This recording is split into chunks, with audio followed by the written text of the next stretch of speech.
Fala galerinha do 8º ano, meu nome é Cledson Pereira. Vamos para mais uma aula de história referente ao PET 5.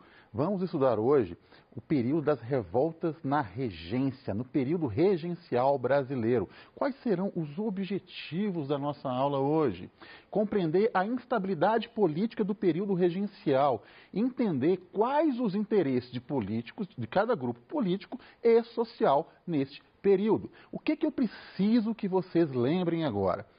Vocês estudaram que no início da década de 20, o Brasil se tornou independente de Portugal. Teve lá o famoso grito de Ipiranga, que Dom Pedro teria chegado lá em São Paulo, declarado independência ou morte, que hoje nós sabemos que não foi tão romântico assim. Onde que se pinta que ele estava num cavalo bonito, na verdade era uma bela de uma mulinha, porque ele estava viajando de Santos para São Paulo. Não existia aquele exército inteiro. Na verdade, criou-se um romance para entendermos Dom Pedro I como um herói que ele nunca foi. Outro fator que é importante que se entenda é que a sociedade brasileira da época, ela não aceitou de bom grado a independência no primeiro momento. Por quê? Existiam muitos portugueses residindo no Brasil. E para estes portugueses era interessante manter o Brasil como status de colônia, onde eles ganhariam, eles lucrariam. Então, essa massa portuguesa que ficava nos principais cargos políticos, administrativos e comerciais desse novo país, dessa nova nação, começaram a oferecer resistência ao reinado de Dom Pedro I, que tornou-se um imperador. Ele era um ditador, ele era autoritário, então o seu governo foi extremamente tenso, extremamente conturbado e durou pouco. Em 1831, vocês já estudaram isso, ele abdica do seu trono em favor de seu filho. Começa aí o período regencial. Por quê? O herdeiro, que vamos chamar de Dom Pedro II, ele tinha apenas 5 anos de idade. A legislação brasileira não permitia que uma criança de 5 anos, apesar de ser herdeiro do trono, ocupasse o cargo de governante. Vão ser escolhidos regentes para governar o Brasil até que essa criança completasse 18 anos de idade, que seria somente em 1844, em nome dele. O grande problema é que existiam diversos grupos políticos com interesses pessoais querendo exercer este domínio perante a sociedade. A regência, o período regencial, tornou-se extremamente tenso, talvez mais tenso que o próprio primeiro reinado. Por quê? Cada grupo buscou, de uma maneira particular, exercer o seu domínio, exercer o seu interesse, tentando, às vezes, tomar o próprio poder de Dom Pedro II, que neste momento assistia a tudo. As revoltas vão ocorrer devido a pressões de grupos políticos que defendiam seus interesses, que defendiam uma maior autonomia que a própria legislação pregava, que não existia. Eles contestavam a presença maciça de portugueses em altos cargos administrativos.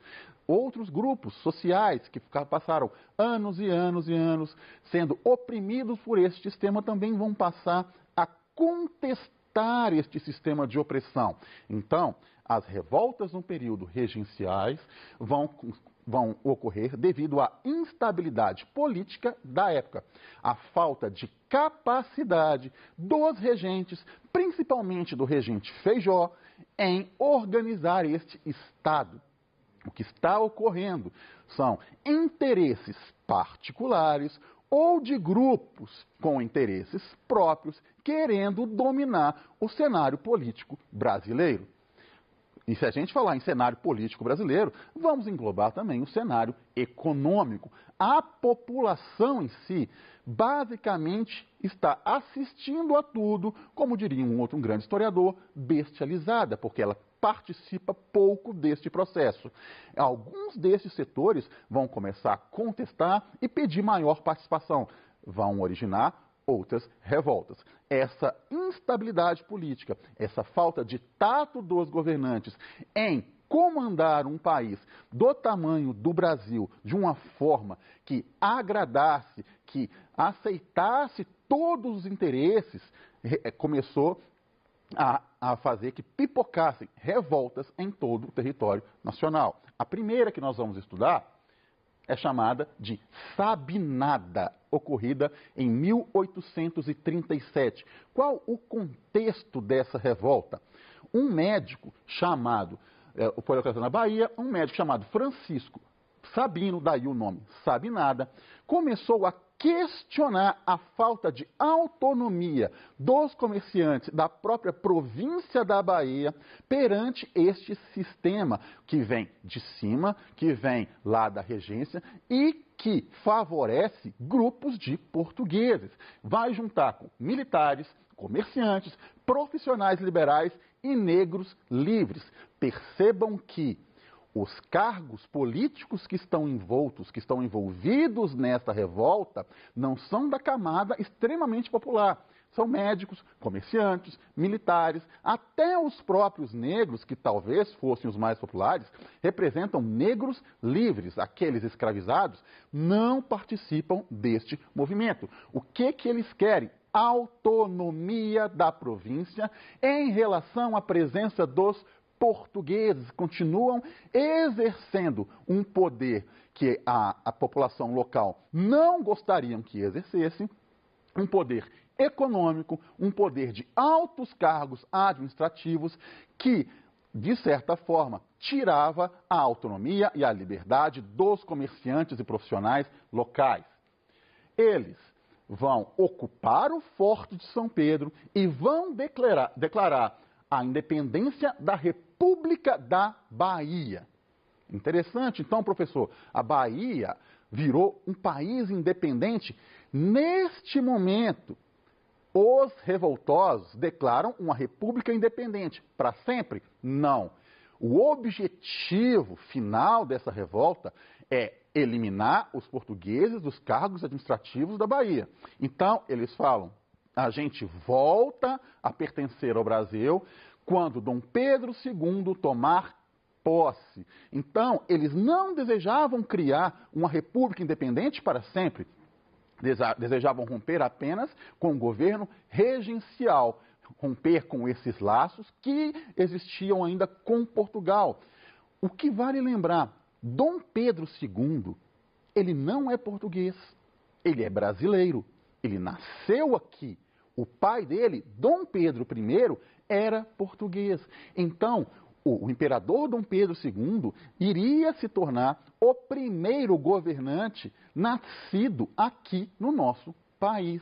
Estes revoltosos que tentam tirar a influência dos portugueses do nosso estado estão pensando nisso. Querem um Brasil para os brasileiros e contavam com a presença do garoto, que ainda é um adolescente nessa época, não podendo exercer o governo de forma legal para que o Brasil fosse dado definitivamente aos brasileiros. Logicamente, o governo central vai reagir, vai dominar essa revolta, que vai resultar em mais ou menos 2.000 mortes lá no estado da Bahia. É importante lembrar que o governo central sempre vai reagir violentamente. Estas revoltas ocasionaram milhares de mortes em nosso território.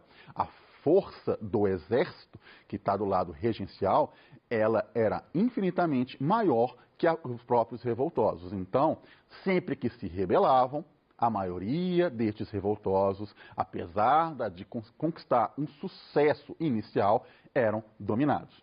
Outra revolta, a revolta dos malês, ocorrida também na Bahia, só que 2 anos antes. Essa é uma revolta essencialmente popular. Por quê? Ela foi comandada por 600 negros escravizados, ou seja, aqueles homens que foram tornados escravos. É bom salientar que ele não é um escravo, ele foi escravizado, ele é um ser humano que foi escravizado por outro. Então, muito cuidado em caracterizar uma pessoa como escravo, porque ela não desejava estar naquela situação. Ela foi obrigada a se tornar escravizada. Estes 600 negros eram muçulmanos ou malês no idioma iorubá. O que eles desejavam? Acabar com a escravidão no Brasil. Vale lembrar que o Brasil talvez seja um dos únicos países da América Latina a ainda permitir o trabalho escravo. Já começaram a ocorrer pressões da própria Inglaterra para acabar com a escravidão no país. Então, estes escravizados romperam esses laços com seus senhores, começaram a assassinar senhores de escravos, a matar negros que, por algum motivo, ajudavam esses senhores de escravos e buscavam levar este levante para o máximo de províncias possíveis, fazer uma revolta negra escravizada. Logicamente, ela foi suprimida pelas tropas do governo e a maioria das pessoas que comandavam essas revoltas foram mortas. Outra revolta, chamada de Balaiada, ocorreu no Maranhão entre 1838 e 1841. Esta revolta demandou um tempo maior. Qual o contexto dela? Ela foi liderada por um artesão, Manuel Francisco dos Anjos Ferreira, que era chamada de balaio. Por isso o nome de Balaiada. O que ele queria? Aqui existe um caráter mais popular, diferentemente da Sabinada. Por quê? Reunia vaqueiros, artesãos, escravizados, camponeses que revoltavam-se contra o governo. Qual governo? O governo regencial e todo o braço administrativo dele, especialmente no Maranhão. Eles desejavam acabar com a opressão dos grandes fazendeiros que deixavam grande parte da população na miséria. Vale lembrar que o Maranhão, a província do Maranhão, era uma das maiores produtoras de açúcar do período. Então, sempre teve um grande fazendeiro que dominava quase toda a atividade econômica da região, deixando grande massa popular na miséria. Desde a presença dos holandeses naquela região, desde a revolta de Beckman, como já foi tratado em outras aulas, estes senhores exercem o poder político e econômico na região. A balaiada, ela vai contestar este domínio. Eles vão revoltar, vão expulsar os jesuítas da região, vão expulsar os senhores da região e vão tentar exercer um governo autônomo em relação à regência, ao governo central. Logicamente, vão ser enviadas tropas do Rio de Janeiro, que vai deixar um saldo de 12 mil mortos ao final do período, ao final da revolta. A força do governo, contando com as tropas federais, com as tropas do Rio de Janeiro, sempre atuavam de forma violenta para conter esse tipo de revolta. É importante para que o governo, para mostrar para aquela sociedade que pensava ainda futuramente em contestar suas ações, era importante deixar um exemplo de que quem se revolta morre. Tá? Outra revolta foi a cabanagem, que durou 5 anos, de 1875 a 1840. Ela ocorreu no Grão-Pará. Hoje nós chamamos de Pará, lá na região norte, lá na Amazônia. Por quê? Existia ali uma atividade comercial muito forte, comandada por quem? Os portugueses. Eles comandavam a atividade econômica e deixavam a população local, os comerciantes locais, os indígenas, a camada popular mais simples, extremamente prejudicados. Além do mais, os portugueses ocupavam os cargos administrativos da região do Grão-Pará, que eram mais valiosos, que eram mais importantes, legislando em causa própria. Então, estes portugueses usavam a força política dos seus cargos para beneficiar o comércio dos seus compatriotas, deixando a grande população do Grão-Pará extremamente prejudicadas. Os ribeirinhos, os comerciantes que viviam às margens dos rios, nas cabanas, daí o nome cabanagem. Eles começaram a se revoltar contra o governo local, iniciaram uma série de revoltas, contando com populares, indígenas, escravizados, comerciantes pequenos, e vão travar uma guerra que durou 5 anos. Logicamente, as tropas do governo, contando com auxílio de tropas federais, vão sufocar a revolta e vai deixar um saldo de 30 mil mortos na região. Outra revolta, essa um pouco menor, chamada de Rusgas Cuiabanas, que ocorreu na província de Cuiabá, no Mato Grosso. Qual é o motivo?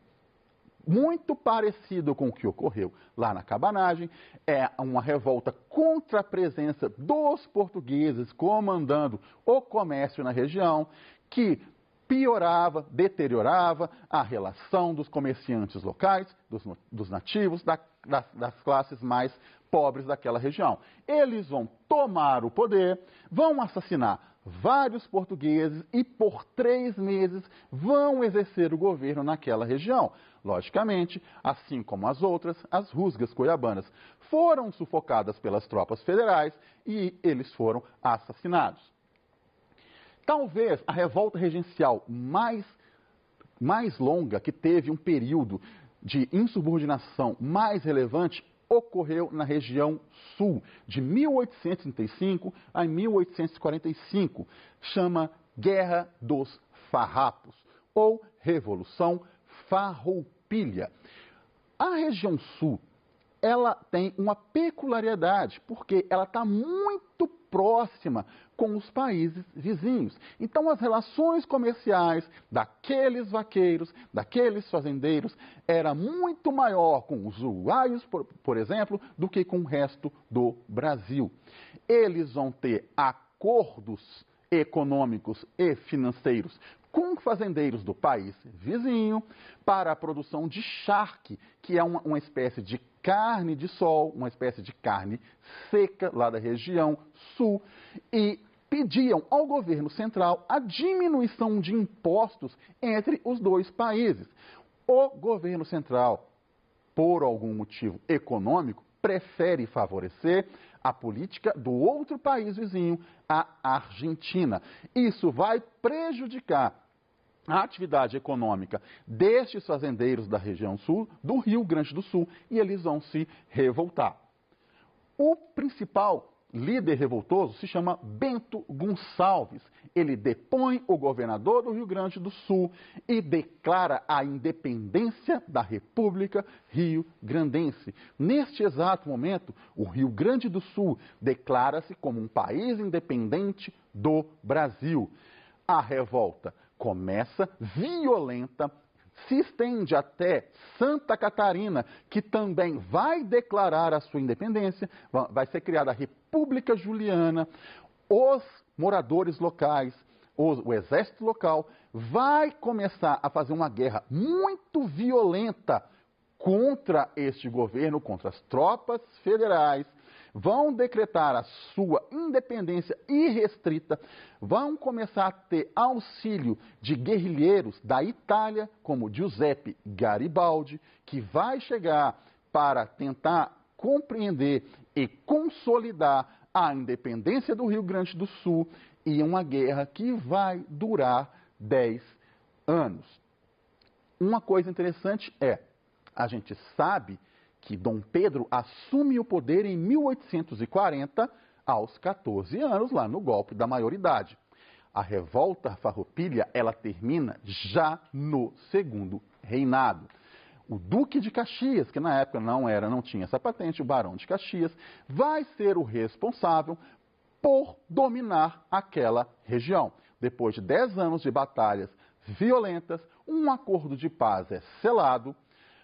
O Rio Grande do Sul e Santa Catarina voltam a fazer parte do território brasileiro e os revoltosos vão manter o status militar, as patentes conquistadas e os acordos econômicos pedidos. Então, durante 10 anos, essa vontade de se tornar independente foi latente na comunidade no Rio Grande do Sul. Existe até hoje, lá no Rio Grande do Sul, uma vontade de se tornar independente do Brasil. Tá? Muito obrigado. Esta foi a aula de hoje. Espero que tenham gostado. Estudem, mandem questões para os seus professores, mandem questões, tirem dúvidas e muito obrigado.